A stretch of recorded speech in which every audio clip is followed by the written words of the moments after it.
this election is a fight between two ideologies. The ideology of the left front, CPM, and the ideology of the UDF and the Congress Party. ഈ തെരഞ്ഞെടുപ്പ് നിങ്ങൾക്കറിയാം, രണ്ടാശയങ്ങൾ തമ്മിലുള്ള മത്സരമാണ്. ഒന്ന്, ഇടതുപക്ഷ ജനാധിപത്യ മുന്നണിയുടെ ഏകാധിപത്യത്തിന്റെ ആശയം. മറ്റൊന്ന്, ഐക്യ ജനാധിപത്യ മുന്നണിയുടെ നന്മയ്ക്ക് വേണ്ടിയുള്ള ആശയം. ഈ ആശയങ്ങൾ തമ്മിലുള്ള പോരാട്ടമാണ് കേരളത്തിലെ അസംബ്ലി തെരഞ്ഞെടുപ്പ്.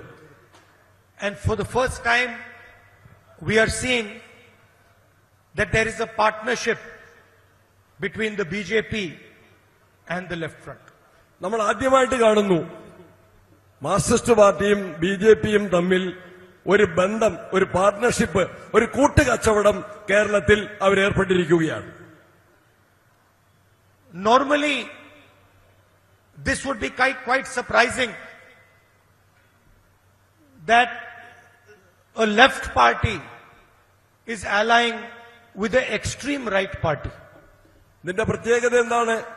ഇടതുപക്ഷം എന്ന് അവകാശപ്പെടുന്ന മാർക്സിസ്റ്റ് പാർട്ടി വലതുപക്ഷ കക്ഷിയായ BJPയുമായിട്ട് സഖ്യത്തിൽ ഏർപ്പെടുന്നു. കോൺഗ്രസ് ആണ് അവരുടെ മുഖ്യ ശത്രു. Because they have diametrically opposite ideologies.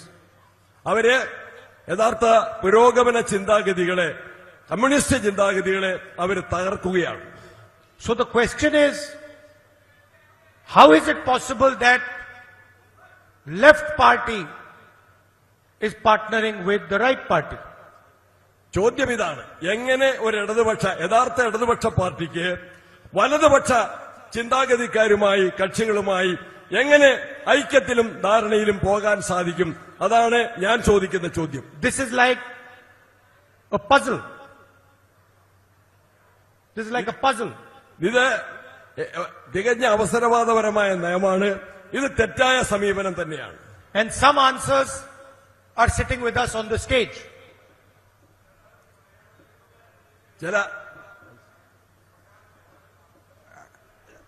And some answers to this puzzle are sitting on the stage. ഇതിനെ എതിർക്കുന്ന കുറച്ചുപേർ, കമ്മ്യൂണിസ്റ്റ് മാർക്സിസ്റ്റ് പാർട്ടിയുടെ ഈ തെറ്റായ നയങ്ങളെ എതിർക്കുന്ന പ്രമുഖരായ ചില നേതാക്കന്മാർ ഇപ്പോൾ നമ്മോടൊപ്പം there are two veteran leaders from the CPM who are sitting on our stage today. CPM പാർട്ടിയുടെ പ്രമുഖരായ രണ്ട് നേതാക്കന്മാർ, ഗോവിന്ദൻ മാസ്റ്ററും കുഞ്ഞികൃഷ്ണനും നമ്മോടൊപ്പം ഈ വേദി പങ്കിടുകയാണ്. Why are they sitting on our stage? എന്തുകൊണ്ടാണ് അവര് നമ്മോടൊപ്പം ഈ വേദിയിൽ സന്നിഹിതരായിട്ടുള്ളത്? Why are they not campaigning for the left front? Why are they not campaigning for the chief minister? എന്തുകൊണ്ടാണ് അവര് മുഖ്യമന്ത്രിയുടെ പാർട്ടിക്ക് വേണ്ടി അവരെ വോട്ട് ചോദിക്കുന്നില്ല? എന്തുകൊണ്ടാണ് അവർ ഇടതുപക്ഷ മുന്നണിക്ക് വേണ്ടി അവർ വോട്ട് ചോദിക്കുന്നില്ല? Because what is today called the left front is actually not a left of center party at all. യഥാർത്ഥ കാരണം എന്താണ്?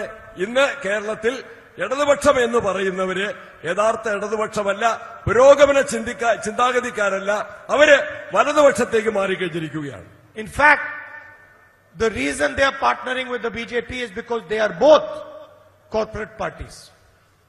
രണ്ട് കക്ഷികളും BJPയും മാർക്സിസ്റ്റ് പാർട്ടിയും ഒന്നിച്ച് ചേർന്നുകൊണ്ട് ഈ അവസരവാദപരമായ നിലപാട് ഐക്യ ജനാധിപത്യ മുന്നണിക്കെതിരെ സ്വീകരിക്കുകയാണ്. They are no longer parties of the people. അവര് ജനങ്ങൾക്കെതിരെയുള്ള നിലപാടുകൾ തന്നെയാണ് പരസ്യമായിട്ട് സ്വീകരിച്ചുകൊണ്ടിരിക്കുന്നത്. And the proof is sitting on the stage here. People who are left-minded are standing here with us today and we are supporting them. യഥാർത്ഥ ഇടതുപക്ഷ ചിന്താഗതിക്കാർ ഈ സ്റ്റേജിലാണ് വരേണ്ടത് എന്നതിന്റെ തെളിവാണ് ഈ രണ്ട് നേതാക്കന്മാർ നമ്മോടൊപ്പം ഇരിക്കുന്നതിന്റെ കാരണം.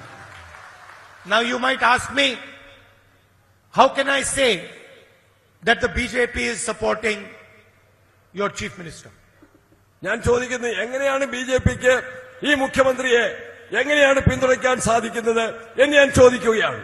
I'll give you two proofs for this.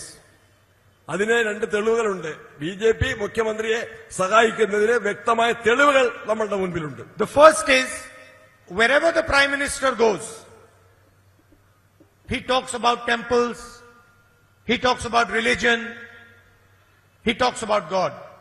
എവിടെയൊക്കെ പ്രധാനമന്ത്രി സഞ്ചരിക്കുന്നുണ്ടോ അവിടെയൊക്കെ മുഖ്യമന്ത്രിയുടെയും സർക്കാരിന്റെയും പങ്കാളിത്തമുണ്ട്. അവരെല്ലാം പ്രധാനമന്ത്രിയെ പ്രശംസിക്കുന്നവരാണ്. But when he comes to Kerala, he does not raise the issue of Sabrimala temple. പ്രധാനമന്ത്രി കേരളത്തിൽ വരുമ്പോൾ കേരളത്തിലെ ഏറ്റവും രൂക്ഷമായ ശബരിമലയിലെ സ്വർണ്ണക്കൊള്ള ആ വിഷയം പ്രധാനമന്ത്രി സംസാരിക്കുന്നേയില്ല. CPM leaders stole gold from Sabrimala temple, replaced it with brass.